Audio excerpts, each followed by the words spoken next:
jumhur ulama mengatakan bahwa puasa Syawal hukumnya dianjurkan.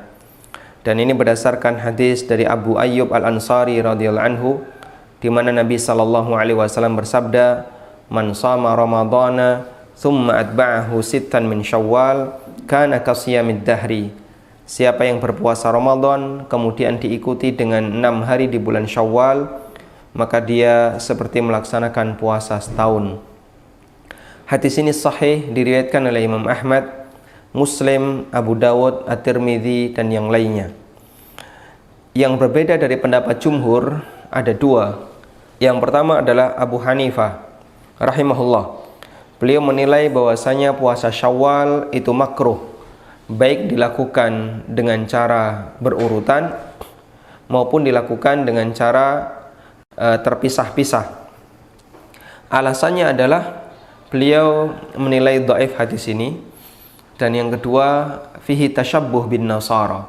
Di sana ada bentuk tasyabbuh dengan orang-orang Nasrani, sebagaimana yang disebutkan dalam riwayat bahwa orang-orang Nasrani ketika mereka diperintahkan oleh Allah Ta'ala untuk berpuasa selama 1 bulan di musim panas, ternyata mereka meninggalkannya, lalu mereka ganti puasa di musim dingin, namun dengan jumlah selama 40 hari. Sehingga setelah genap 1 bulan mereka sambung dengan puasa di bulan berikutnya. Nah, dalam rangka untuk menghindari tasyabbuh seperti itu, maka orang yang sudah berpuasa Ramadan makruh bagi dia untuk melanjutkan puasa sunnah setelahnya. Namun pendapat Abu Hanifah ini ditolak oleh beberapa ulama Hanafiyah, terutama Hanafiyah mutaakhirin, Hanafiyah belakangan. Seperti yang disampaikan oleh Ibnu Abidin, salah satu ulama Hanafiyah, beliau mengatakan wal mukhtaru annahu la ba'sa bihi. Dan pendapat yang lebih kuat adalah tidak masalah melaksanakan puasa Syawal, li'annal karahata innama kanat li'annahu la ya'manu min ayya'udda dzalika min Ramadan. Karena hukum makruh itu berlaku bagi mereka yang tidak aman karena dia menganggap bahasanya puasa Syawal itu bagian dari Ramadan. Fayakunu tasyabbuhan bin Nasara, sehingga di sini ada unsur tasyabbuh, menyerupai orang-orang Nasrani. Sehingga maksud beliau adalah jika sudah ada jeda di mana tanggal 1 Syawal ketika Idul Fitri dia tidak puasa, kemudian tanggal 2 dan seterusnya dia berpuasa, maka tidak ada bentuk keserupaan dengan orang Nasrani. Hal yang sama juga disampaikan oleh Al-Kasani, salah satu ulama mazhab Hanafiyah, bahasanya mahallul karaha. Kenapa Abu Hanifah menilai makruh adalah ketika orang itu yasuma yaumal fitri.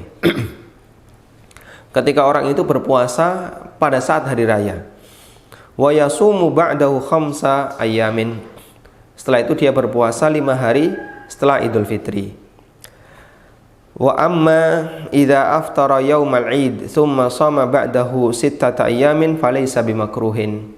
Sedangkan orang yang berpuasa ketika orang yang tidak berpuasa ketika Idul Fitri baru dia berpuasa 6 hari setelah itu, falaysa bimakruhin, maka ini tidak makruh, bahkan dianjurkan. Sehingga dari sini kita bisa mengetahui bahwa dalam Hanafiyah ada 2 qaul, ada 2 pendapat. Mutaqaddimil Hanafiyah di masa silam, mereka menilai puasa Syawal itu makruh, sedangkan mutaakhiril Hanafiyah belakangan, mereka menilai puasa Syawal itu dianjurkan, dengan penjelasan sebagaimana yang tadi disampaikan oleh Ibnu Abidin dan Al-Kasani. Kemudian yang kedua, yang berbeda dari pendapat jumhur dalam masalah ini adalah Imam Malik. Imam Malik menilai puasa Syawal juga makruh, dengan alasan makhafatan ayyul haqqa bi Ramadan, karena khawatir itu masih dianggap sebagai bagian dari Ramadan. Ma laisa minhu, padahal dia bukan bagian dari Ramadan, terutama menurut penilaian ahlul jafa wal jahl, terutama menurut penilaian orang-orang yang tidak paham tentang masalah agama. Wa amma ar-rajulu fi khassati nafsihi fala yukrahu lahu siyamuhu. Tapi kalau itu kegiatan yang sifatnya pribadi, maka puasa Syawal tidak makruh. Namun alasan ini adalah alasan yang lemah, karena seperti kita ketahui bahasanya masyarakat memahami begitu sudah masuk Idul Fitri berarti Ramadan sudah berakhir, dan orang ketika berpuasa tanggal 2, 3 Syawal dan seterusnya, maka tidak ada lagi anggapan bahasanya puasa itu masih bagian dari Ramadan, karena sudah ada jeda, yaitu tidak berpuasa di tanggal 1 Syawal. Wa ala kullin, kesimpulannya adalah bahasanya pendapat yang jauh lebih kuat dalam masalah ini adalah pendapat jumhur ulama Syafi'iyah, Hambali, kemudian jumhur Malikiyah dan jumhur Hanafiyah mutaakhirin, bahwa puasa Syawal hukumnya dianjurkan dan tidak makruh. Kemudian kita beralih ke catatan yang kedua. Catatan yang kedua mengenai keutamaannya. Nabi SAW telah mengatakan, orang yang puasa Ramadan, man shama Ramadana thumma atba'ahu sittan min Syawal kana kasiyamid dahri.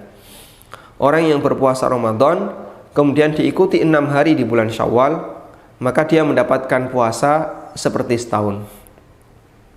Dia mendapatkan seperti puasa setahun. Karena ini sejalan dengan kaidah dalam Islam bahwa setiap amal taat itu pahalanya dilipatkan 10 kali.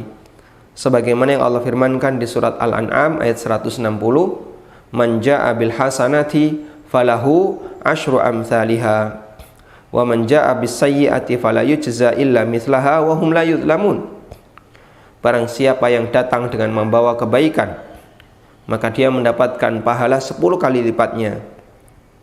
Dan siapa yang datang dengan membawa keburukan, membawa maksiat, maka dia tidak dibalas kecuali dengan yang semisal, wa hum la yuzlamun, dan mereka tidak dizalimi.